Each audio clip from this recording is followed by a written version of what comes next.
दोस्तों इससे पहले एक वीडियो मैं आपको दे चुका हूँ। उम्मीद करता हूँ कि आपने इसको देखा होगा। अगर आपने इसको देखा नहीं तो आप जरूर से देखना, क्योंकि यहाँ पे मैंने आपको 3 रीजंस बताए हैं जिसकी वजह से इंडियन स्टॉक मार्केट काफ़ी ऊपर जा सकता है और आज के दिन क्यों तेजी बनी, सब कुछ हमने यहाँ पे डिस्कस किया है। निफ्टी के टेक्निकल एनालिसिस के ऊपर भी बातचीत की है। दोस्तों अब बात करने वाले हैं कुछ ऐसी कंपनीज के स्टॉक्स को लेकर, साथ में ईटीएफ को लेकर, जिनके प्राइजेस में आज तेजी बनी है। क्या रीजन है उसके पीछे का, कुछ बड़ी न्यूज़ है, ब्रेकिंग न्यूज़ है, सबको हम डिस्कस करने वाले हैं। तो सबसे पहले इंटरेस्टिंगली ईटीएफ को देखते हैं। अब देखिए यहाँ पे इंटरेस्टिंगली मैंने आपको क्यों बताया, ईटीएफ का नेम आप देख सकते हैं, एनवाईएसई फैंग प्लस ईटीएफ है मिरेगा का। और ये किससे कनेक्टेड है, कैसे कनेक्टेड है, एक एनवाईएसई का इंडेक्स है, वो भी मैं आपको बताने की कोशिश करता हूँ।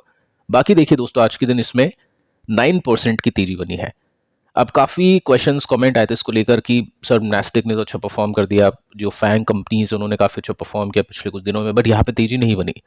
तो कमेंट्स में भी आपको बताने की कोशिश की थी, साथ में वीडियो में भी मैंने आपको आई थिंक बताया था कि ये डिमांड सप्लाई का खेल है। यहाँ पे कोई कनेक्शन नहीं है कि जो वो प्राइस वहाँ पे चेंज होगा तो ऑटोमेटिकली यहाँ पे भी वो प्राइस चेंज हो जाएगा। यहाँ पे डिमांड सप्लाई होती है कि कोई ईटीएफ खरीदेगा तो तेजी बनेगी, नहीं खरीदेगा तो तेजी नहीं बनेगी।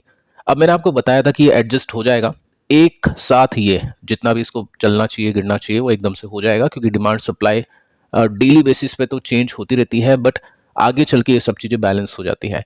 तो एकदम से आज के दिन 8% का जंप बना। बाकी कल देख लिया आपने नैस्डैक को, डाउ जोन्स को, इतना कुछ खास तेजी नहीं बनी, बट एकदम से यहाँ पे तेजी आ गई क्योंकि वो बैलेंस हो गया।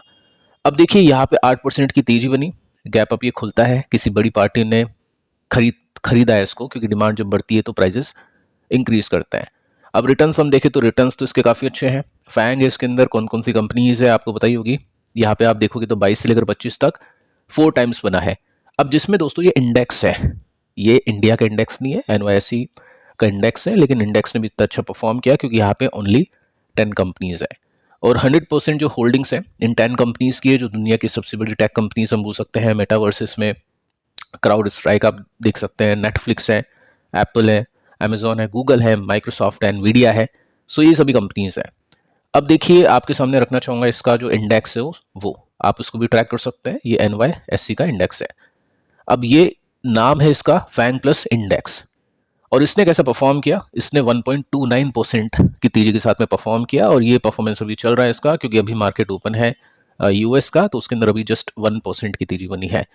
अब हो सकता है कल के दिन जो ईटीएफ है मिरे का, उसमें सप्लाई आ जाए, किसी को बेचना हो तो वो नीचे हो जाए, लेकिन आगे चल के लॉन्ग टर्म में या मीडियम टर्म में ये जो प्राइस होता है फैंग प्लस इंडेक्स का, वो फुल हो जाता है। और यहाँ पे इन्वेस्टर्स को काफ़ी अच्छी एक ऑप्शन मिलती है, जिसमें ईटीएफ है, एक्सचेंज ट्रेडेड फंड हम इसको बोल सकते हैं, जिसमें ट्रेड भी करते हैं इन्वेस्टर्स। जैसे कुछ कमेंट्स मैंने देखे कि 100 रुपीज़ पर लिया, 150 पर बेचा, क्वांटिटी अच्छी खासी, तो वो सब यहाँ पे चलता रहता है। अब देखिए ये जो इंडेक्स है फैंग प्लस जो इंडेक्स है एनवाईएसई का, इसका परफॉर्मेंस आपने देखा, जो मेरे का इंडेक्स है उसकी तरह है, ईटीएफ की तरह है। डेली बेसिस में कुछ ना कुछ नहीं होगा। और इसका फायदा भी दोस्तों मिल जाता है जब आपको पता है कि पिछले कुछ दिनों से नैस्डैक ने अच्छा परफॉर्म कर दिया, ये फैंग ईटीएफ नहीं चला क्योंकि डिमांड नहीं थी यहाँ पे, तो क्या होगा, आगे चल के अच्छा परफॉर्म कर देगा। और कुछ गिरावट होती है, नहीं गिरता है, तो हो सकता है आगे चल के वो बैलेंस हो जाए। ठीक है, वो सब चीज़ें ट्रेडर लोग देखते हैं। तो आज इसमें अच्छी तेजी बनी। अब देखिए हुआ क्या था, इसमें 3% के साथ में ये गिरा था, क्योंकि 10 कंपनीज है और इस तरह की कंपनीज है जिनके स्टॉक प्राइसेस काफ़ी चल चुके हैं, तो ऐसी गिरावटें होती हैं। और अपने यहाँ पे जो रेसिस्टेंस था इसको सपोर्ट लिया, उसके बाद में अच्छी बाइंग आती है इसके अंदर 100 रुपीज़ के आसपास से, और अभी अच्छी खासी तेजी यहाँ पे बन चुकी है। ये आप क्लियरिटी इसमें देख सकते हैं, यहाँ पे आपको दिखाई देगा कि जो प्रीवियस रेसिस्टेंस था वो अभी सपोर्ट इसको मिल चुका है। अब आगे चल के कैसे परफॉर्म करेगा वो डिपेंड करता है सिचुएशन के ऊपर कि यूएस का मार्केट किस तरह से चलता है और जो फैंग कंपनीज है उनके क्या चलते हैं स्टॉक प्राइजेस। इन्वेस्टर्स को फैंग की जो 10 कंपनीज उसको ट्रैक करने की रिक्वायरमेंट नहीं है, एक इंडेक्स में आपको बता चुका हूँ, उसको ट्रैक करने की रिक्वायरमेंट आपको होगी अगर आप इसके इन्वेस्टर है तो। नेक्स्ट कंपनी चोलामंडलम इन्वेस्टमेंट है, इसके स्टॉक ने आज बहुत अच्छा परफॉर्म किया, बल्कि 6% का जंप है। पिछले कुछ दिनों से दोस्तों आप नोटिस कर रहे होंगे कि यहाँ पे इसने एक बॉटम बनाया, ट्रिपल बॉटम इसको बोल सकते हैं, एक स्विंग मिला और यहाँ पे ऑल टाइम हाई की तरफ बढ़ रहा है। पिछले 5 साल के रिटर्न्स को देखें तो 800% के आसपास के रिटर्न्स है। अब देखिए यहाँ पे हम इसको बजाज फाइनेंस के साथ में कंपेयर करते हैं। सबसे पहले मैं आपको बता देता हूँ कि तेजी क्यों बनी है, क्योंकि Q4 में एक्सपेक्टेशन काफ़ी अच्छी होगी एनबीएफसी से, क्योंकि यहाँ पे कोई टैरिफ का सीन नहीं है, एक्सपोर्ट ड्रिवन कंपनीज नहीं है, डोमेस्टिक कंपनीज है। और डेफिनेटली यहाँ पे रेट कट और ये सब जो चीज़ें हुई है, जो इनकी एसिड क्वालिटी बढ़ी है, और जो बजाज फाइनेंस चोला फाइनेंस की अपडेट्स हमने डिस्कस की, जिसमें बजाज फाइनेंस की कमेंट्री थी कि नंबर्स अच्छे दे देंगे। सेकंड, चोला फाइनेंस ने फंड रेज किया था, उसकी एसेट क्वालिटी वैसे भी अच्छी है। तो क्वार्टर 4 में एनबीएफसी से उम्मीदें बहुत अच्छी हैं, इस वजह से तेजी यहाँ पे बन रही है। और अगर हम बात करें चोला और बजाज के बीच में कंपैरिजन की, तो यहाँ पे आप देखोगे तो एक टाइम था जब ये 28 का पी था, बजाज फाइनेंस का 35 था। तो ये गैप फिल करने की कोशिश कर रहा है, उस समय भी बातचीत हमने इसी तरह से की थी। अभी 32 से 35 से हो सकता है ये गैप फिल यहाँ पे हो जाए। तो चोला फाइनेंस ने काफी अच्छा परफॉर्म किया। लेट्स सी कि इसके नंबर्स कैसे आते हैं। नेक्स्ट कंपनी दोस्तों फाइन ऑर्गेनिक्स है। 6% की तेजी आप इसमें नोट कर सकते हैं। रीजन क्या है इसकी तेजी का? केमिकल कंपनीज का शूट अप होना। पिछले कुछ दिनों में आपने देखा होगा लास्ट ट्रेडिंग डे में कि केमिकल कंपनीज के स्टॉक चले थे, जिसमें फाइन ने अच्छा परफॉर्म आई थिंक नहीं किया था, तो आज उसने अच्छा परफॉर्म कर दिया, यहाँ पे अच्छी तेजी बनी है। और चाइना प्लस वन अगर ये प्ले हो जाता है, चाइना से एक्सपोर्ट इतना नहीं हो कि इंडिया से एक्सपोर्ट होना शुरू हो जाता है केमिकल कंपनीज के लिए, अच्छी खबर हो सकती है। और वो कैसे पता चलेगा? आपको नंबर्स देखने पर पता चलेगा, मैनेजमेंट कमेंट्री से आपको पता चलेगा। अगली कंपनी दोस्तों होम फर्स्ट फाइनेंस है। 7% की उछाल के साथ में स्टॉक ने तेजी दी है और काफ़ी अच्छा परफॉर्म कंपनी कर चुकी है पिछले कुछ टाइम में, पिछले कुछ सालों में। एक रीज़न यहाँ पे प्ले हो रहा है एनबीएफसी, जिसके नंबर्स अच्छे आ सकते हैं क्वार्टर 4 में, एक्सपेक्टेशन है। अब देखिए एक्सपेक्टेशंस को कैसे प्ले करते हैं ट्रेडर लोग, ऑब्वियस है कि आपको पता चल जाता है कि क्वार्टर 4 आने वाला है, और एक्सपेक्टेशंस का डेटा अगर आप देखते हैं, मतलब न्यूज़ वगैरह देखते हैं कि कहाँ पे क्या है, या फिर किसी सेक्टर को आप ट्रैक करते हैं जिसकी जैसे निफ्टी अगर इस तरह से परफॉर्म करे, अगर वो सेक्टर यहाँ पे तेजी में है, तो इट मीन्स उसके नंबर्स अच्छे आने वाले हैं, ऐसी उम्मीद है। अब दो चीज़ हो सकती है, या तो नंबर्स अच्छे आएंगे या दूसरी चीज़ नंबर खराब आएंगे। तो ट्रेडर को मतलब नहीं है नंबर अच्छा है खराब है, वो इस तेजी को प्ले करेगा, वो क्वार्टर 4 आने से पहले बेच देगा और जो एक्सपेक्टेशन की तेजी बनी है उसको प्ले कर देगा। अब क्या होगा, क्वार्टर 4 अच्छा आ गया तो उससे भी तेज निकलेगा स्टॉक, नहीं आया तो फिर वो नीचे आएगा। तो ट्रेडर का मतलब नहीं है, ट्रेडर ने अपना काम कर लिया। इन्वेस्टर देखेगा नंबर्स कैसे आते हैं, और स्टॉक जब भी डिस्काउंट पे होते हैं, अगर कन्विक्शन है तो उसके अंदर इन्वेस्टर बाइंग करता है।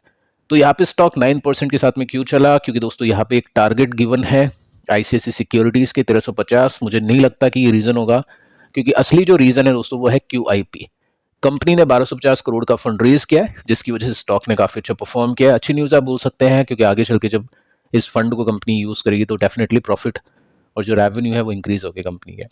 नेक्स्ट कंपनी मचडॉक है, इसने भी काफी अच्छा परफॉर्म किया। 9% के आसपास का उछाल आपने आज इसके स्टॉक प्राइस में देखा होगा।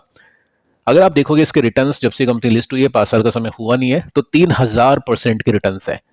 और जो यहाँ पे अभी गिरावट बनी थी, डबल बॉटम बना, एक बॉटम ऊपर शिफ्ट होता है, और यहाँ पे काफी अच्छा स्विंग चल रहा है ऑल टाइम हाई के लिए। तो क्या रीजन है इसके पीछे का? देखिए दोस्तों, यहाँ पे एक न्यूज है कि स्टॉक चल चुका है, क्योंकि जो second interim dividend pay out है वो टुमारो यानी कल होगा। आई डोंट थिंक ये रीजन होगा इसके पीछे का।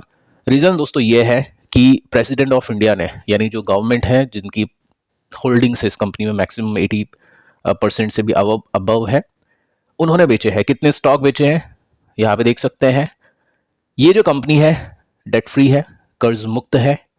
साथ में आप देखोगे तो इसकी ऑर्डर बुक बहुत कमाल की है, काफ़ी अच्छी ऑर्डर बुक है। तो जब भी ऐसी कंपनी के स्टॉक बेचे जाते हैं गवर्नमेंट की तरफ से, क्योंकि डिमांड तो है ऐसी कंपनी के स्टॉक में, सप्लाई है ही नहीं। जब आप 85% के स्टेक लेकर बैठोगे और उसके बाद में डीआईस को, एफआईस को, जनता को भी खरीदना होगा, तो कितना बचेगा माल? सर्कुलेशन है ही नहीं मार्केट के अंदर, है ही नहीं स्टॉक्स। तो एकदम से जब इतने स्टॉक्स आते हैं मार्केट के अंदर, तो एफआई और डीआईस यानी बड़े इन्वेस्टर्स की तरफ से बाइंग होती है। आई थिंक यही हुआ है। आगे चल के जब डेटा आएगा क्वार्टरली बेसिस का, किसने बेचा किसने खरीदा, तो उसमें आई थिंक अपन ये देख पाएंगे, क्योंकि जनता इतने शेयर्स एकदम से शायद बाय ना करे, तो इस वजह से स्टॉक के प्राइसेस में आज जंप हुआ है। केन्स टेक्नोलॉजी, इसके भी स्टॉक ने काफी अच्छा परफॉर्म किया 6% की तेजी के साथ में, आप देख सकते हैं यहाँ पे। और इसके भी रिटर्न हम देखें तो 2022 लेकर अभी तक 600% के रिटर्न है। और वो जब ये 50% का क्रैश आया था इस कंपनी के स्टॉक में। प्रॉब्लम देखिए क्या है, प्रॉब्लम है वैल्यूएशन। 136 का पी रेशियो इसका। अब ये वैल्यूएशन सस्टेन करेगी या नहीं करेगी, वो आपको क्वार्टर 4 के अंदर पता चलेगा कि नंबर्स कैसे आते हैं इस कंपनी के। लेकिन बात यह है कि वापस से स्टॉक ने ऊपर जाना शुरू कर दिया है। अब इसके पीछे का रीजन आपको पता ही है, 90 डेज का इनको एक रिलैक्सेशन मिल चुकी है, एग्जेम्पशन मिल चुका है, जिसकी वजह से ईएमएस के स्टॉक चले हैं, जिसमें डिक्सॉन है, केन्स है, पीजी इलेक्ट्रोप्लास्ट है। कुछ दिन पहले जब ये न्यूज़ आई थी, मैंने आपके साथ में इन कंपनीज के नेम्स शेयर किए थे कि इनको काफ़ी अच्छा बेनिफिट मिलेगा। प्लस चाइना जो सस्ते में माल प्रोवाइड करेगा, उसकी वजह से भी इनके प्रॉफिट के मार्जिन बढ़ सकते हैं, क्योंकि इनके प्रॉफिट के मार्जिन बहुत कम होते हैं, सिंगल डिजिट में होते हैं। तो थोड़ा सा बीपीएस के अंदर भी जंप आती है मार्जिन के अंदर, तो बहुत बढ़िया माना जाता है इनके प्रॉफिट को देखते हुए। तो उस वजह से इन कंपनीज के स्टॉक प्राइसेस आज चले हैं। सोना बीएनडब्ल्यू ने भी काफ़ी अच्छा परफॉर्म किया, 8% के साथ में उछाल है। इसके पीछे का रीज़न आप देख ही सकते हैं, जान सकते हैं कि जैसे ही टैरिफ का स्टेटमेंट आता है कि हमने हटा दिया है, 10% का है, 25% का नहीं है, तो जो टाटा मोटर्स ने अपनी शिपमेंट रोक दी थी एक्सपोर्ट की, वो वापस से शुरू कर दी है। तो उसकी वजह से टाटा मोटर्स है, मदरसन सुमी है, सोना बीएलडब्ल्यू है, जिसका बहुत ज़्यादा मतलब टेस्ला के साथ में एक्सपोजर था, उनकी कंपनीज के स्टॉक ने आज काफ़ी अच्छी तेजी बनाई है। अब देखो दोस्तों, क्वेश्चन ये आ जाता है कि यहाँ पे क्या हो सकता है आगे चल के। अनसर्टेनिटी है, तो दो तरह के इन्वेस्टर हैं, एक अनसर्टेनिटी के अंदर जाएंगे, एक सर्टेन सिचुएशन होगी जिनके नंबर अच्छा आएगा उसके अंदर हाथ डालेंगे, जो कि डोमेस्टिक कंपनीज होती है। जो भी एक्सपोर्ट ड्रिवन कंपनीज है अनसर्टेन अभी के समय, क्योंकि कल कोई और स्टेटमेंट आता है ट्रंप का तो ये स्टॉक ऑब्वियस नीचे भी आ सकते हैं, और नहीं आता है तो अच्छा परफॉर्मेंस हो सकता है। तो दोनों चीज़ें हैं, आप कौन सी कंपनी को पसंद करो अभी के समय, जो डोमेस्टिक कंपनीज है उनको, या फिर जो एक्सपोर्ट ड्रिवन कंपनीज उनको, आप चाहे तो नीचे कमेंट कर सकते हैं। फिलहाल दोस्तों इस वीडियो में इतना ही, मिलता है अगली वीडियो में, तब तक के लिए बाय बाय।